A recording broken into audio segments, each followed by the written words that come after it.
लेकिन जो मेजर जो डिफरेंसेस जो समझ करके आए समझ में आ रहे हैं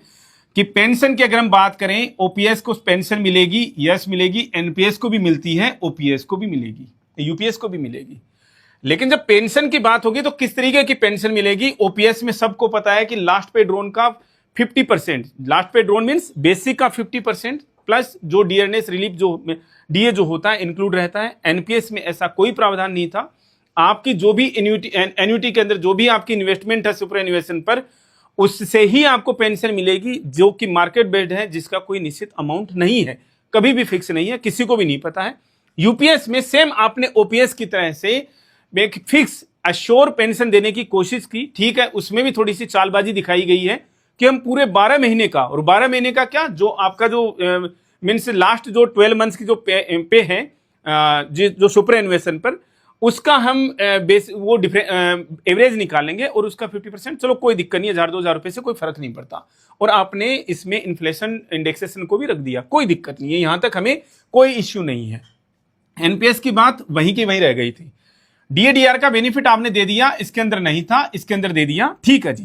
कंट्रीब्यूशन एनपीएस के अंदर, ओपीएस के अंदर कोई कंट्रीब्यूशन नहीं जाता, एनपीएस के अंदर कंट्रीब्यूशन जाता है। एम्प्लॉय का कंट्रीब्यूशन 10%, आपने कहा गया है आपकी तरफ से कि अब हम 18.5% का कंट्रीब्यूशन डालेंगे, आपने और महंगी स्कीम कर दी है इसको, कोई दिक्कत नहीं, आपका पैसा है, चाहे जैसे इस्तेमाल कीजिए, कोई दिक्कत नहीं है। यूपीएस में भी सेम वैसे ही चलता रहेगा कि कर्मचारी का कंट्रीब्यूशन 10% और आपका कंट्रीब्यूशन जो है वो 18.5%, क्योंकि आप हमें पेंशन देना चाह रहे हैं, बहुत अच्छी पेंशन देना चाह रहे हैं, स्वागत योग्य है, कोई दिक्कत नहीं है भाई, कर लीजिए, आपका पैसा है, कहीं पर भी लगाइए, कोई दिक्कत नहीं है।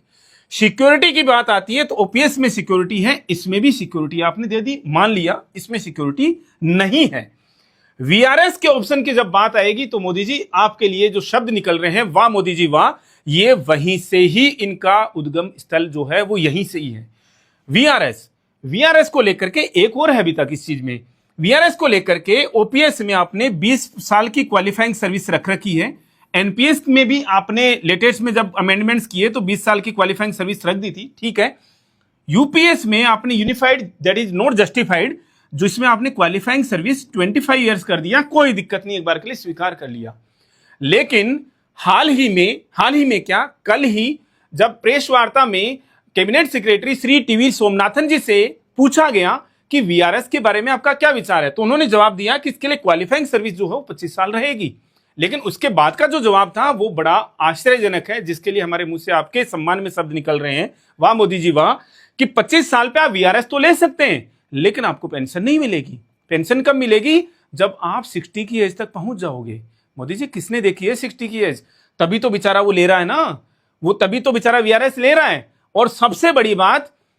आदरणीय मीन्स हमारे लिए तो कैबिनेट सेक्रेटरी हैं, सभी ऑनरेबल हैं, आप लोग सभी लोग ऑनरेबल हैं, माननीय हैं, उनके हिसाब से मेरे मन में एक भाव जो है वो बार बार आ रहा है कि हर एक कर्मचारी जो एनपीएस के अंतर्गत फिलहाल लाभार्थी है और जो चाहता है कि मैं यूपीएस में स्विच कर लूं, एक बार के लिए मान लें, तो वो अपने आप को क्या फील कर रहा है कि वो प्रिजनर है, जिसे बंदी बना करके रखा गया है। आपको 60 साल तक की जेल काटनी है। 60 साल तक की जेल का मतलब आपकी 60 की उम्र होने तक की जेल आपको काटनी है। लेकिन आपके पास में एक ऑप्शन अवेलेबल है, हम 25 साल पे आपको छोड़ सकते हैं, आप जा सकते हैं। लेकिन जो आपने 25 साल की जो सर्विस हमें दी है, जेल में जिस तरीके से कैदी बिताता है, समय बिताता है, और उसको कुछ मेहनताना मिलता है, जो सजा जो कैदी होते हैं उनको मेहनताना मिलता है, वो जो आपका मेहनताना है वो हम आपको आपकी इस क्वालिफाइंग सर्विस के बाद में नहीं, आपके सुपर एन्युएशन की डेट्स पर देंगे। मोदी जी समझ में नहीं आ रही ये चीज? माननीय है आप हमारे लिए, और आपसे देश का हर एक कर्मचारी आपकी तरफ ही केवल आस बांध करके देख रहा था कि कोई ना कोई बड़ा डिसीजन आप लेंगे हमारे फेवर में। यहां से ये यूनिफाइड जो पेंशन स्कीम है वो जस्टिफाइड नहीं लग रही है। दूसरी चीज, अगर आप इसमें देखें तो हमारा कंट्रीब्यूशन मींस एम्प्लॉय का कंट्रीब्यूशन जो 10% जाता रहेगा, आपने उसकी ऐसी हालत कर दी है कि मुझे पैरेलल में अंग्रेजों की याद आ गई। हमने अंग्रेजों को देखा नहीं है, लेकिन जिन्होंने भी हिस्ट्री की किताबों में लिखा है, सही लिखा है, गलत लिखा है, और जो सही है फूट डालो, राज करो और फूट डालो, राज करो। मैं यहां पर ये वाली बात किस परिप्रेक्ष्य में कह रहा हूं कि अंग्रेजों ने जहां जहां पर भी राज किया, या दूसरी तरफ से कहें दुनिया में जहां जहां पर भी दो देशों के बीच में लड़ाइयां हैं, दो देशों के बीच में युद्ध हैं, चाहे से हम रशिया यूक्रेन की बात कर लें, हालांकि उनका अपना लड़ाई है, वो तो चलो ठीक है, कोई बात नहीं। फलस्तीन और इजराइल की लड़ाई है, भारत पाकिस्तान की लड़ाई है, भारत का बांग्लादेश की सीमाओं के साथ में जो विवाद हो रखा है, मीन्स कई अलग तरीके से जो चीजें हो रखी हैं, इसके अलावा चाइना ताइवान जो चल रखा है, और भी दुनिया में जितने देश की सीमाओं को लेकर जितने विवाद हैं वो अंग्रेजों के पैदा किए हुए हैं, जानबूझ करके पैदा किए हुए हैं, ताकि हमारा काम चलता रहे। और हमारा क्या काम चलता रहे? हमारे हथियारों की बिक्री होती रहे। लेकिन मोदी जी, आपको तो कोई हथियार बेचने नहीं है, लेकिन मुझे यह समझ में आ रहा है कि आपको हथियार तो नहीं बेचने, लेकिन आप किसी कर्मचारी को यूनिफाइड पेंशन स्कीम इंट्रोड्यूस करने के बावजूद भी आप इसमें शायद स्विच नहीं करने देना चाह रहे। रीजन, क्योंकि हमारा जो 10% का जो कंट्रीब्यूशन है उसको तो आपने मतलब मिलेगा ही नहीं, हमें देखना ही नहीं है। तो हमने ऐसे कौन से पाप किए हैं कि हमें वो 10% का कंट्रीब्यूशन जो है वो मिलेगा नहीं, और आपने उसकी जगह पर हमें एक तरीके से मैं कहूं कि क्या झुंझुना पकड़ा है कि हर एक साल मतलब हर 6 मंथ्स का एक कंट्रीब्यूशन, और वो एक कंट्रीब्यूशन कैसा कि आपकी बेसिक पे का बेसिक प्लस डीए का वो जो 10% बनता है, मतलब वही कंट्रीब्यूशन हमारा। मतलब इस 25 साल पे भी अगर कोई एम्प्लॉय छोड़ना चाहे, या मान लीजिए 30 साल की सर्विस करता है कोई एम्प्लॉय सुपर एनुएशन तक, अब वो तो सर्विस नहीं रही, कोई छोड़ेगा नहीं, वीआरएस तो आपने खत्म ही कर दिया इनके लिए, कोई बात नहीं जी। किसी ने 30 साल की सर्विस की तो उसको क्या मिल जाएगा? 60 कंट्रीब्यूशन का पैसा वो आप वापस देंगे। कितना होगा जी वो? और उसमें एक बड़ा जो टैग जोड़ा ना, it will be additional to gratuity. वो ऐसा लगा कि ये कोई भारी भरकम अमाउंट है जिसको हमें 2-4 सिक्योरिटीज रखने पड़ेंगे, जिसकी मतलब बैंक वालों ने तो मना कर देंगे, बैंक वाले कि भैया इतनी बड़ी अमाउंट हम कहां रखेंगे, तो हमें 2-4 सिक्योरिटी पर्सनली हायर करने पड़ेंगे उस पैसे को रखने के लिए। जब एक्चुअल में मैंने जब एक्चुअल में कैलकुलेट किया तो वो अमाउंट तो 5-7 लाख रुपए नहीं आ रही मोदी जी। तो हम इस चीज के लिए बड़े रुष्ट हैं आपसे, और रुष्ट होकर के हम कर भी क्या लेंगे? वैसे अपना रोष प्रकट कर सकते हैं कि ये आप हमारे साथ में, कर्मचारियों के साथ में क्या है, हम भी भारत देश के नागरिक हैं, हमें प्लीज आप अलग मत समझिए, अलग मत कंसीडर कीजिए। ये जो दो बड़ी चीजें, हालांकि खैर मीन्स हर एक का अपना अपना विचार हो सकता है। कोई कहते हैं कि भैया हमें तो हूबहू मीन्स एक्चुअली ओपीएस चाहिए,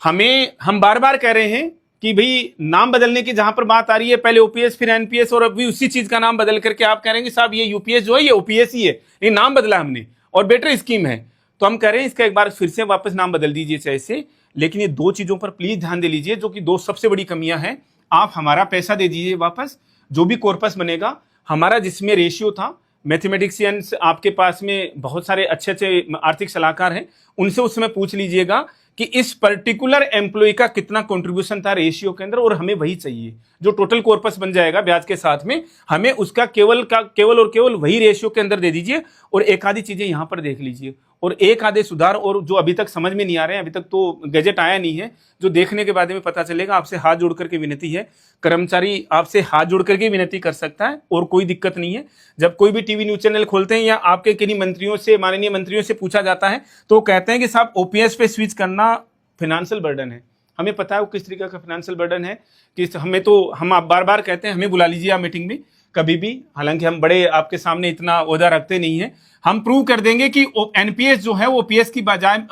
बजाय में बड़ी महंगी स्कीम है। आपके सरकारी खजाने से एनपीएस में बहुत ज्यादा पैसा जा रहा है, इतना आपसे कर्मचारी मांगता ही नहीं ओपीएस के अंदर, ओपीएस के बेनिफिट्स में। रीजन, क्योंकि ओपीएस लेने वाला कर्मचारी, और ऐसा नहीं कि एनपीएस लेने वाला कर्मचारी अलग से, भारत देश में किसी भी कर्मचारी की औसतन आयु किसके लिए, पेंशन रिसीव करने के लिए, पेंशन लेने के लिए 10 साल से ज्यादा नहीं है। कहने का मतलब कोई 70 साल से ज्यादा नहीं, जरा एवरेज की बात कर रहे हैं, कोई पर्टिकुलर 90 साल जी जाए एक अलग बात है, लेकिन एवरेज ये 10 साल पे आता है। आप एनपीएस के कर्मचारियों को 30 साल, 32 साल, 33 साल, 35 साल पेंशन क्यों देना चाह रहे हैं? और ये इतना कॉर्पस है कि आपके खर्चाने में तो पता नहीं कितना पैसा चला जाएगा अगर आप खुद के लिए डालें पीएफआरडीए में। हमें तो केवल ये बेनिफिट्स दे दीजिए, आप इसका नाम और कुछ अभी यूपीएस का नाम यूपीएस ही रहने दे दीजिए। अगर आपको अभी भी ये जस्टिफाइड नहीं लग रहा, कोई दिक्कत नहीं है, कोई नाम रख लीजिए, लेकिन एटलीस्ट कर्मचारी के पैसे को तो आप इधर उधर मत कीजिए। हमारे पैसे को तो ये 10% हमारा पैसा है सर, इसको मत कीजिए ऐसा कि आपने उसको, हमें एक अलग ही फॉर्मूला किसके दिमाग के ऊपर चाहिए, मुझे तो समझ में नहीं आ रहा। मतलब ये आपके आर्थिक सलाहकार जो हैं वो कहां से इस तरीके की चीजें लेकर के आ रहे हैं कि यार ये 110, मतलब इस तरीके के फॉर्मूले मुझे नहीं लगता कि कहीं पर, मतलब मुझे शब्द समझ नहीं आ रहे कि कौन सी किताब से उठाई गई हैं चीजें। माननीय मंत्री जी ने कल इसके बारे में जब इंट्रोड्यूस कर रहे थे इसको, पेंशन स्कीम को, तो बता रहे थे हमने काफी जगहों से स्टेक होल्डर्स के साथ में भी, आरबीआई के साथ में भी, अदर मतलब अब्रॉड में कंट्रीज के साथ में भी उनको स्टडी किया। ये तो हमें कहीं से भी नहीं है, बंद कमरे में बैठ करके बनाई गई 5 पन्नों के अंदर चीजें लिख ली, 5 पॉइंट लिख ली और हमारे सामने इंट्रोड्यूस कर दिए, हाँ जी भैया ये हो गया, और हमारे मुंह से वैसे इसको पढ़ करके निकल पड़े। वाह मोदी जी वाह।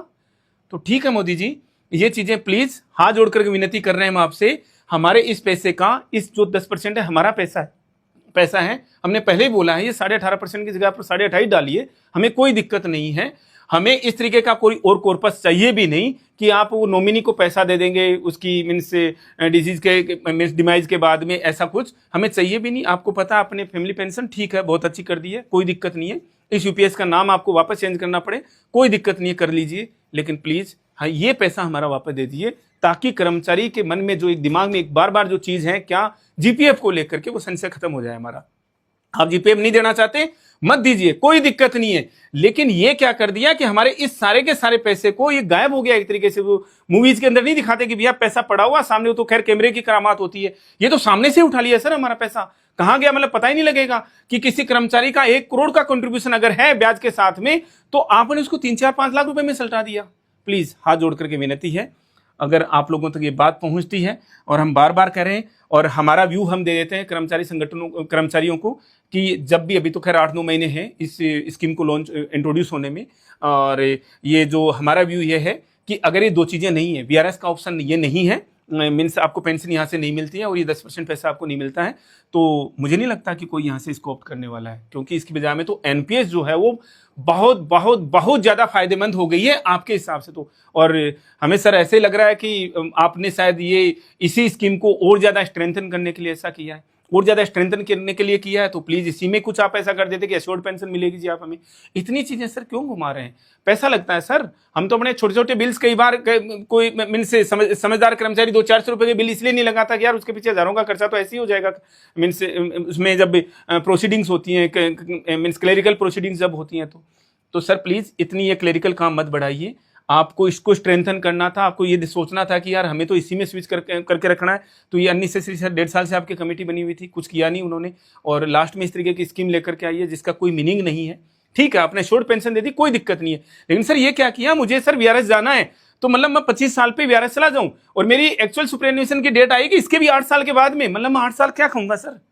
मतलब मुझे समझ में नहीं आ रहा। मुझे या तो माननीय जो cabinet secretary Shri TV Somanathan ji हैं उनको आइडिया नहीं था, और मुझे नहीं लगता कि उन्होंने बिना सोचे समझे कुछ बोला होगा, उन्होंने किसी पत्रकार के सवाल के जवाब में बोला है कि हम 25 साल पे उनको पेंशन नहीं देंगे, आप जा सकते हो। और मेरे को वाकई में वापस दोहरा रहा हूं सर, मुझे एक प्रिजनर वाली फीलिंग आ रही है कि आपकी सजा पूरी हो गई, आप जा सकते हैं घर पे,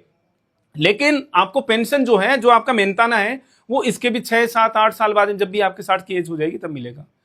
हम अननेसेसरी सर किसी का टाइम नहीं लेना चाह रहे, मीन्स ये अब आप लोगों से कहना चाह रहे हैं जो भी वीडियो को देख रहे हैं यहाँ पर, हमने आज तक कभी अपनी वीडियो के लिए बोला नहीं है, लेकिन हम इस वीडियो के लिए, पर्टिकुलर इस वीडियो के लिए चाहते हैं, क्योंकि कुछ लोग शायद खुश हो गए हों कि जिनको समझ में नहीं आ रहा कि यार यूपीएस क्या है जी, 50% पेंशन मिल गई, लेकिन इसके पीछे का गेम समझ नहीं आया कि जो आपका एक तरीके से जीपीएफ का टाइप का पैसा था, 10% की कॉन्ट्रीब्यूशन थी, वो तो हवा में गायब हो गई है। इसलिए सब लोगों से अनुरोध है कि इस वीडियो को आज हम पहली बार बोल रहे हैं, हमारे लगभग 400 से ऊपर वीडियोस होंगे, हमने पहली बार हम बोल रहे हैं कि इस वीडियो को प्लीज शेयर कीजिएगा ताकि लोगों, मैक्सिमम लोगों तक पहुंचे कि यूपीएस क्या है और एनपीएस क्या है। आज की डेट में भी, एज ऑन डेट, ये NPS is better than this UPS, means unified pension is not justified. इस सेशन में इतना ही, मिलेंगे वेरी नेक्स्ट अपडेट के साथ। Thank you.